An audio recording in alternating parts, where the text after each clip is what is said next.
What if everything you've been told about becoming a better version of yourself is kind of backwards? So we live in this world, right, that tells us to add more. There's a lot of like add more habits, more routines, more structures. There's a lot of add in our society. But what if the person you're searching for isn't something that you need to build? What if they're already inside you, but buried under, years of conditioning, fears, false identities that we pick up for a variety of reasons, right? Well, today I want to tell you a story about a discarded, deeply flawed block of marble and how it became one of the most breathtaking works of art the world has ever seen. Because I think this story kind of holds a little bit of the answers to the question that many of us are asking. The question is, who am I really? So stay with me because the story really changed my life. In the early 16th century, this was the Renaissance time period, right? So Europe was experiencing this like electric rebirth of art, culture, and really like human potential. I really get chills when I just think about this time period. Some of the greatest minds to ever walk this earth were alive at the same time, pushing humanity forward in ways that still echo through our society today. One of the people of this time period that this kind of time period gave us was Michelangelo.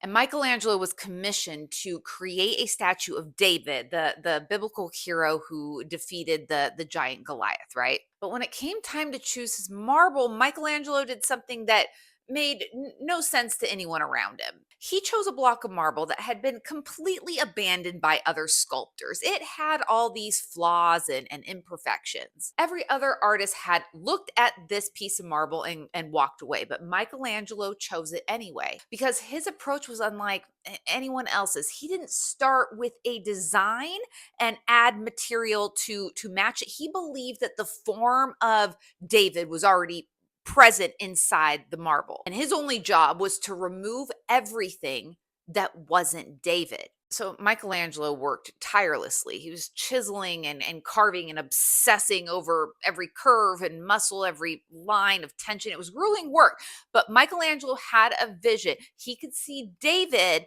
before David was free. So when the statue was finally completed, people stood in absolute awe of this thing. And so someone asked Michelangelo, how did you create something so breathtaking from a discarded, flawed piece of marble? And Michelangelo said very famously, I carved away all that was not David. I carved away all that was not David from a broken, imperfect, abandoned piece of marble. A masterpiece emerged. Not because something new was created, because what was already there was finally set free. A few years ago, I found something that stopped me kind of in my tracks. So I'm an avid journaler. I have notebooks stacked all over my house. One day I was searching for a blank journal and I found a journal that was mostly empty except for the first couple pages. And those pages, the first couple pages were dated to 2013. I didn't get sober until 2017. So these words were written 4 years before my life changed. So I was deep into my addiction at this point. Reading it gave me chills, but buried in those pages was something that kind of took my breath away, or at least to put things kind of in perspective for me. There was this page where I had written out the person that I wanted to become. So I had all of these personal and like health goals, relationship goals, like what kind of wife I wanted to be to like my husband.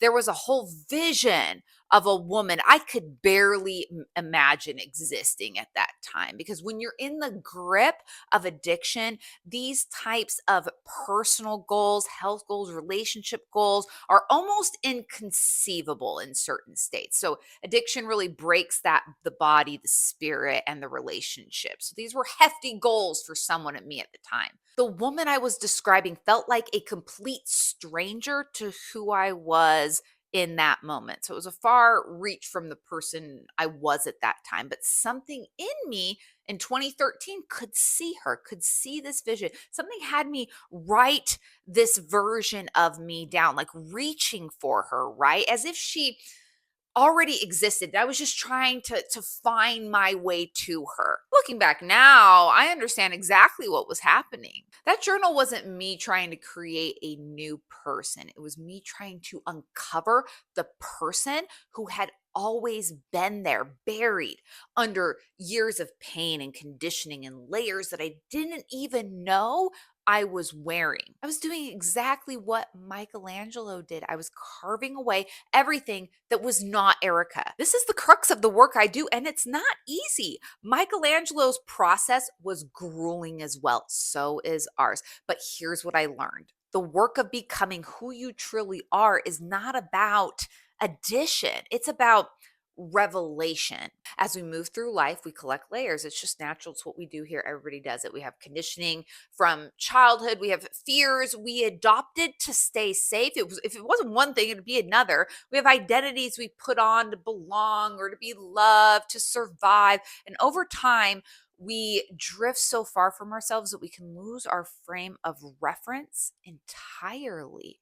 That happened to me, especially with addiction, right? If you're taking a lot of drugs and alcohol, you're adding a lot of layers onto yourself. And realizing when you get far away from yourself, realizing this can be alarming. But then something shifted when I understood this is our journey of life. No one escapes that. We are all at some point called to return to ourselves. And if we can approach that return with loving curiosity rather than shame or overwhelm, which I have also been known to get caught into, it can actually become something really beautiful, a beautiful process. The question is, how do we start carving? We're in an era where there is no shortage of self help tools or uncovering. You just need to find what resonates with you, and what resonates will change as you change, right? That makes sense. So for me, journaling is a big part of my life. It has been for a while now. I still do it almost every day.